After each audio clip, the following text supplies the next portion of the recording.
முதலமைச்சர் விஜயை விமர்சித்ததாக கைது செய்யப்பட்ட விளாத்திக்குளம் திமுக எம்எல்ஏ மார்க்கண்டேயன் மீது 3 பிரிவுகளின் கீழ் வழக்கு பதிவு செய்யப்பட்டு தூத்துக்குடி எஸ்பி அலுவலகத்திற்கு அழைத்துச் செல்லப்பட்டு பாதுகாப்பு முன்னெச்சரிக்கை நடவடிக்கையாக எஸ்பி அலுவலகத்தில் 4 அடுக்கு காவல்துறையினர் விசாரணை நடத்தினர்.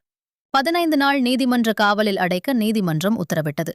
மார்க்கண்டேயன் கைது செய்யப்பட்டதை அறிந்த திமுக நிர்வாகிகள் மற்றும் தொண்டர்கள் காவல் நிலையம் மற்றும் எஸ்பி அலுவலகம் முன்பு திரண்டு கோஷங்கள் எழுப்பி எம்எல்ஏவை சந்திக்க அனுமதி வழங்க வேண்டும் என்று வலியுறுத்தி போலீசாருடன் வாக்குவாதத்திலும் ஈடுபட்டதால் அப்பகுதியில் பரபரப்பு நிலவியது.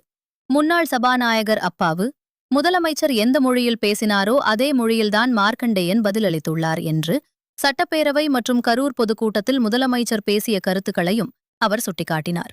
விமர்சனங்களை எதிர்கொள்ள முடியாமல் திமுகவினர் மீது காவல்துறையை ஏவி அடக்க முயற்சிக்கும் அரசுக்கு ஜனநாயக வழியில் தக்க பாடம் புகட்டப்படும். விளாத்திக்குளம் எம்எல்ஏ மார்க்கண்டேயன் அராஜகமான முறையில் கைது செய்யப்பட்டிருப்பது வன்மையாக கண்டிக்கத்தக்கது.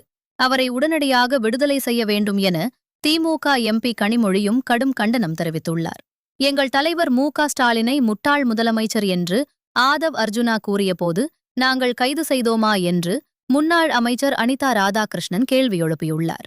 பாளையங்கோட்டை தூத்துக்குடி 4 வழிச்சாலையில் முன்னாள் அமைச்சர்கள் கீதா ஜீவன், அனிதா ராதாகிருஷ்ணன் தலைமையில் நடைபெற்ற மறியல் போராட்டத்தில் 300க்கும் மேற்பட்டோர் காவல்துறையினரால் கைது செய்யப்பட்டனர்.